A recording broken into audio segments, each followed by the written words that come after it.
So really great question. So what I suggest is I've created this 3-step clutter-free home method. And it sounds kind of easy, right? 3 steps, but it's not. It's doable, very doable. But what it is, it's a process. So the first step is to, as I said, recognize why you're collecting clutter so you can stop it. And then you create those rules and guidelines to stop you from bringing it into the home. And another way, so when you're decluttering, the first thing you need to do is have a space where you can actually put it in the meantime. So in the interim, right? So as I said, you can't do the decluttering straight away in one session unless you have 8 hours to dedicate to it, right? Which a lot of us don't.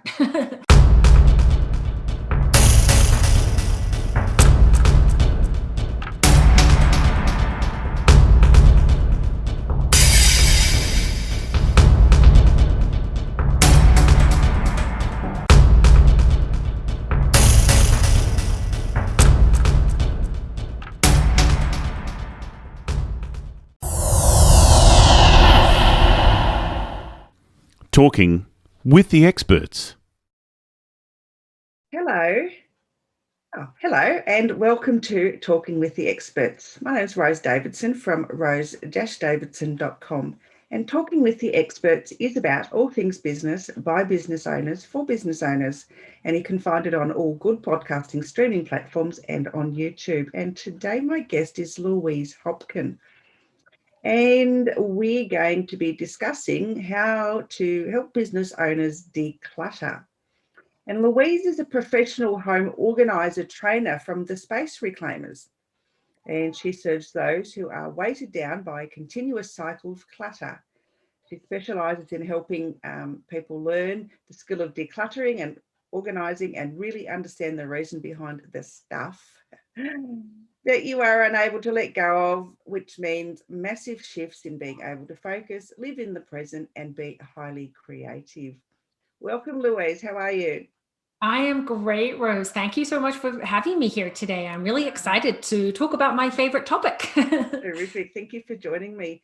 Now, I have a cluttered office. I just, use a bit of paper, think, I'll file that away, and then it gets piled up. What's Yeah. the strategy for that? File it.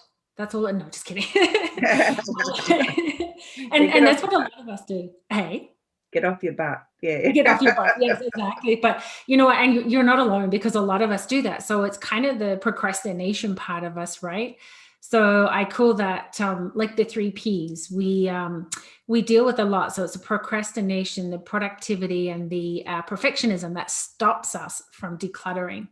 But when that happens, what we do is we create habits and routines. So that's really going to help you prevent you from putting that piece of paper down. And say you do, but at the end of the night, you're going to do that 15-minute routine, right? At the end of the day, put everything away, have just what you're working on your desk. Because when you think about it, when you come into your office and you have a clean space, the desk is clear, you have just that one task, and you know what you're going to get started on for that day, it makes it so much easier, right? It's not as overwhelming. Yeah. Good idea. Good idea. So, what are the reasons that that we collect clutter, basically? Yeah, sure. So it's not just with the business, right? But if you're an entrepreneur, if you're working from home, I know everybody's kind of going through the either restrictions or the no restrictions. We collect stuff because of 6 top reasons. And that's what I've actually kind of came up with that acronym. Working as an organizer for 5 years, I really began to listen to people and wanted to understand what was behind all this reasoning. Why were we holding on? So the top one reason is our retail therapy. E is emotions. A is assigned time. S is sentimental. Make sure I can spell now. O is overwhelm. And N is no, we can't say it. And I find a lot of the time people will actually go, oh my gosh, I fall into like 3 of those categories or possibly more. And that's okay. Because when we work together, and what I suggest, let's just work on the top 2 because it's too overwhelming, right? And then we just go through the steps and discover why we collect that clutter. So can you think of anything, Rose, when you heard that you sort of thought, I'm definitely one of those categories? Or Well, when we moved to Tasmania, we sold everything, and it broke my heart to give up a lot of the things that I either sold or gave away, because yeah, I'd had them forever. It's a sentimental thing. yeah. They either held a memory from a place I'd been, or my kids had played with it, or was their favorite video or CD or whatever it happened to be. But I just made a hard decision that, well, I couldn't take everything that I wanted and bring it with me, because there was just no room at my mother's house. So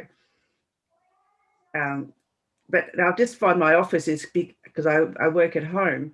My office is now becoming a little bit cluttered with stuff, because it just makes me feel comfortable having, I've got 2 filing cabinets. The tops are chock-a-block full of plants, because I love my plants. And my bookshelves have books on them. Obviously, that's what you do, but they've got filing folders on there that from my diploma of HR management, that I did that course about 15 years ago, and I've still got the folders with all the assignments and everything in it. And I just don't want to give them away, and I don't know why that is. That's actually really interesting, because that's one of the biggest ones I find, is that a lot of people hold on to their textbooks exactly the same as what you're doing, is because you spent either a lot of money going to that, learning that course on the textbooks.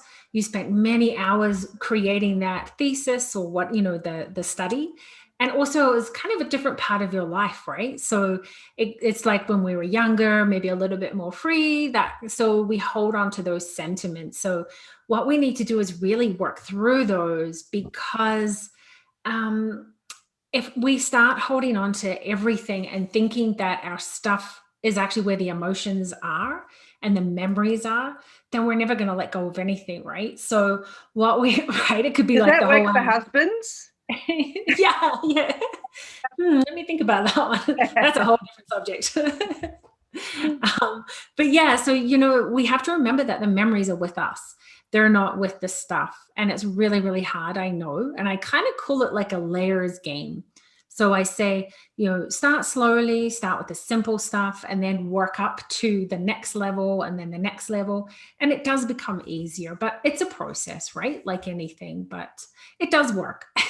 Yeah, I keep thinking, because I have used some of the assignments and made, blogs or an ebook or whatever out of them, so that, I really don't, I just feel that I should keep them for some reason. I don't know why, but, they've been useful over time. I just don't understand why I keep them all the time. I mean, I could probably Well, just chuck out the assignments and just keep the notes. right, but you just kind of distinguish that, so you've used them, so that makes a use for it. But when sometimes I have, clients, or what happens is that people will have these books stored in cardboard boxes, taking up space, and they haven't looked at them for years, or they've changed careers, and it's like it's doesn't make any sense anymore.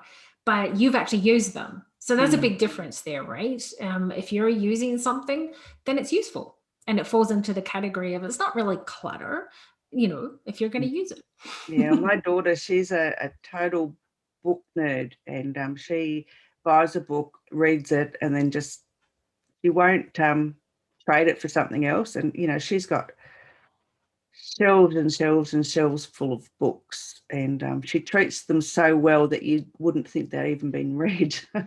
Oh, really? Hey, so they're like her pride and joy. And Oh, absolutely. Yeah, she's and I couldn't possibly buy a book for her, because she's probably already got it. and is that in your home that she is, or No, no, that's in hers. So yeah, okay, that's so that's not so bad for you, right? Then you no, don't not have so bad for me. But yeah. to. So as a business owner, I guess, how can people, like, one, declutter their business, and two, declutter their working environment? Yes, yeah, so really huge, right? And depending, again, like I say, some of us, or a lot of us, are working from home if we're entrepreneurs. So what happens is that we need to find that space for our work area where, I don't know, a lot of us tend to, we have laptops, right? So we'll just sit at the kitchen table and have that and collect the clutter there. So really define a space if you can. I know it's not always easy, right? It depends on people's situations, but it's actually kind of where it starts to get, you can be creative. I've had some people that have made closets into really small offices, and it works quite well. Obviously, you take the doors off. It can be a little tough, um, but just really defining that space as much as you possibly can. But also, even having a decluttered home, if you're constantly working in there too, is going to help allow for that creativity, right? Because when you have a cluttered home, the brain just goes fuzzy. And so just really making it a habit of going through and declutter. And your home office needs to be consistent. Like I said, do that 15-minute routine. And also, if you have an office that's already collecting clutter, what I suggest is that you break it down into tiny tasks. Okay, so when you look at your office and say you are overwhelmed, that's when you're just going to go, I'll do it later, or, I'll deal with it another day. A lot of us are pretty good at doing that because it's not our favorite thing. I get it, right? There's not, I love doing it, but that's okay. So what you need to do is break it down to tiny tasks. You can even, if your desk is piled up with stuff, you can even just kind of start from left to right and just sort of do, okay, I have a pile of paperwork here.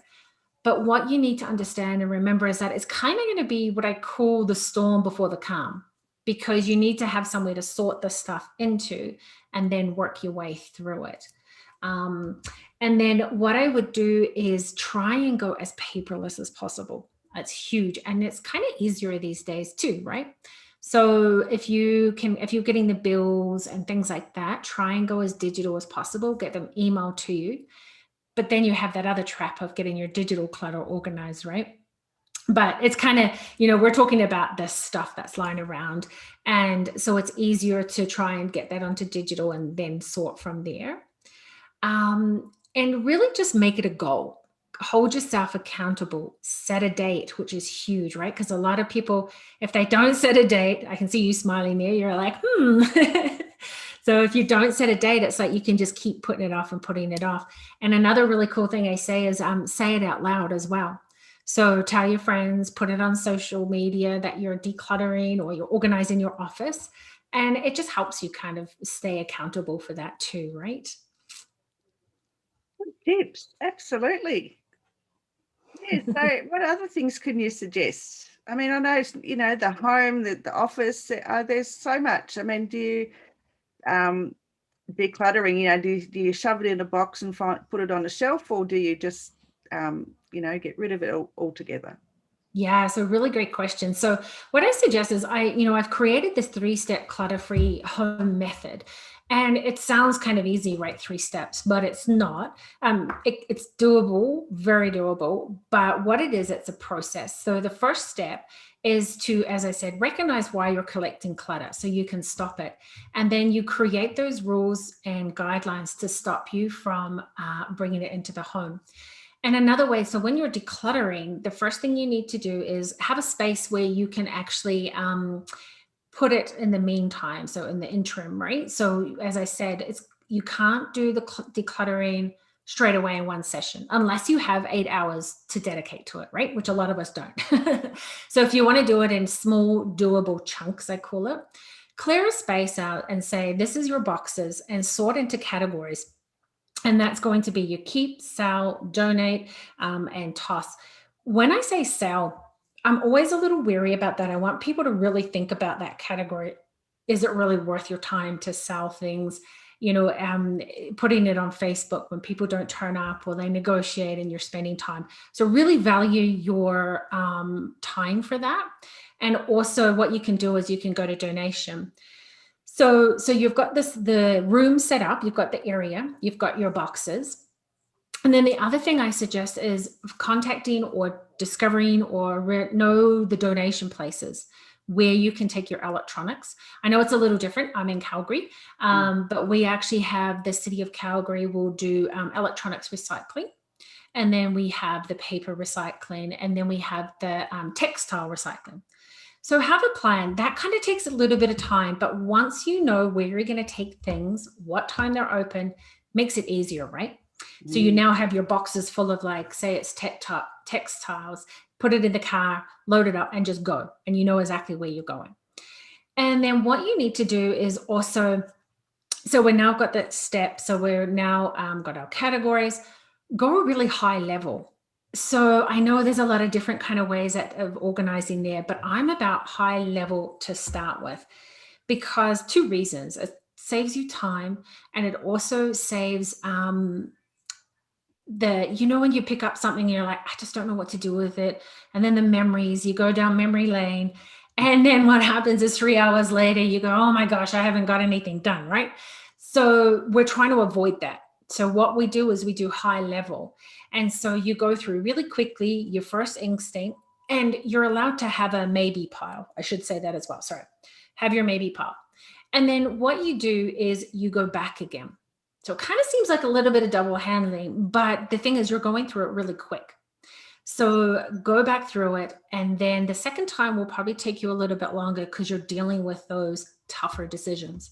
If you have items that, see if friends want them, relatives want them, and then a lot of us feel happier knowing that someone's going to take it, right? So that's how you work through that process. And then now that you've gone through and you've got everything in your categories, you've taken it away, it makes it so much easier to actually organize, right? Because you don't have much stuff. And then you have a place for everything. So I always say decluttering is the basis of organizing. So the second step that I talk about is to release. So that's what we talked about. And then the third step is habits and routines. So if you've gone through all this hard work, right, and you've done all this hard work, you've made the tough decisions, habits and routines is going to help you maintain it. And that's the easy part. But a lot of us kind of get carried away and think, that's going to be really hard. I don't have time to maintain it. But you really do. And I teach that just in 15 minutes a day, you can maintain that. It's changing those habits and routines, right? So yeah, so that's kind of the process there. I know it seems a lot involved, but that's pretty how you're going simple to. process. You just need to stick at it. However, what Yeah. about, the times when you've said, oh yeah, I'll get rid of this thing, and then, 5 days later or something, oh God, I threw that out. Yeah, so that's the what if, or I hold on to it in case I need it kind of Yeah. thing. And yeah, and you know what? There's a really good rule for that. And what you can do, I don't know if you know the minimalists or not, but they have this 20-20 rule. So if it's less than $20 and it's less than 20 miles to drive for it, then it can go. So if you do kind of go, oh, I should have kept that. And if it falls into that category, it's not so bad to go back and get it, which seems a little kind of counterintuitive. But what we're doing is we're learning how to let go, and we're getting into that practice. Is there something that you've let go and then you kind of went, oh, I wish I hadn't have done that later? Or Yeah, I have, and I've got okay. and I've thinking, because I've got a filing cabinet drawer full of old electronics and cords and all sorts of things. I think, yep, I'll use those one day. And, they've been in there for 20 years. Yeah, okay. And I think, oh my God, it's too much to go through, because I just don't want to give them up. I've got, like, I don't know, just CDs and all sorts of things. And I guess I'm a bit of a hoarder. So I can see you even just now, you're kind of like, when you talk about it, you're quite attached to it, and you're like, but what if I don't need, what if I do need it? And that's where that's the process, right? Because you just said it. I haven't used it in 20 years. So you need to give yourself a timeline, and you have to be ready to do it too, right? So for the tougher ones, so maybe you can go through those electronics, pick some things that are easy. I'm not sure if you have like an old say a DVD player in there or something, Mm. or something, maybe it's not that, but just something that you can go, okay, I know I can definitely get rid of this. I don't need this. So this is where I'm saying start with the easier ones and then work your way through it. So it's taking up valuable real estate. Is it causing you stress? Is it causing you anxiety when you think about it? You have to kind of look at the end goal, and just say that if I clear the space, I will feel calmer and I'll be able to focus. And because it's really not doing any good for your energy, right? Being in your home No, and taking well, up it's that out of space. sight, out of mind, so I don't really think about it. That's actually Until one I'm of the. looking for a drawer that I could, put something in there. But, Right. And that's another one too. Out of sight, out of mind is huge, because that's what I always talk about. But is it really out of sight, out of mind? Because like you're thinking about it, it does come to your mind. So you don't realize it still sits there and you think about it. Perhaps your office is looking quite crowded. And even though you think, wow, I don't really need that space, but imagine if you could really thin that area out, how great that would feel. And another reason for that is that when everything would have a place then, right? So when everything has a place and when you can find it easily, I should say, um, it saves you time as well, right? And it saves you money because you're not buying duplicate items. And because as a business owner, how much time do we spend looking for items? And I know I had a statistic that I think every day we spend, we look for at least 9 items a day. So if as a business owner, if we were to calculate that to what our hourly wage was, or cost, how much money that is every day, every week, every year. So being able to find things easily, to pull it out easily and put it back, it's more likely to go back in that spot that you've designated for it. So yeah, now I'm challenging you. yeah, I'm usually pretty good about stuff like that, except paperwork. Filing has always been the least favorite of any job I've ever had. And I usually Yeah. just let it pile up. I hate filing. I just hate it with a passion. I get that totally. And it's, what, I've been an admin assistant for I don't know how long as well. And it was never my favorite thing No. either. But that's when you have to change your mindset and just say, let's do it. And at the end of the day, I know it sounds easy, but at the end of the day, do that 15 minutes. Because now what's happening is you're looking at that pile and you're going, oh my gosh, I don't want to spend 2 hours doing that. Right. So it's like, yeah, that's like, you're thinking maybe more, but if it, and that's the thing. So do it in small chunks, give yourself a month and say, I'm going to do this for whatever you choose, right? But make sure it fits into your schedule. Say 2 to 3 days a week or every day for 10 minutes. That's pretty doable, right? You think Hmm, every day that's for 10 doable. minutes? Yeah, doable. Yeah, right. So it can be done. We just have to set our mind to it and just really set that date for us and see the huge benefits and set a goal for ourselves. Good idea. Yeah. It's doable and it's not hard. And yeah, you're right about the mindset, because I'm looking at the pile and I think, yeah, I should get round to that. And next day comes and yeah, I should do that. And then it never gets done. And then I Yep. look for a bit of And paper you're that not I know alone for that's, sure. yeah, I look for a bit of paper that I know that's in there, but I've got to go and search. It's probably at the bottom.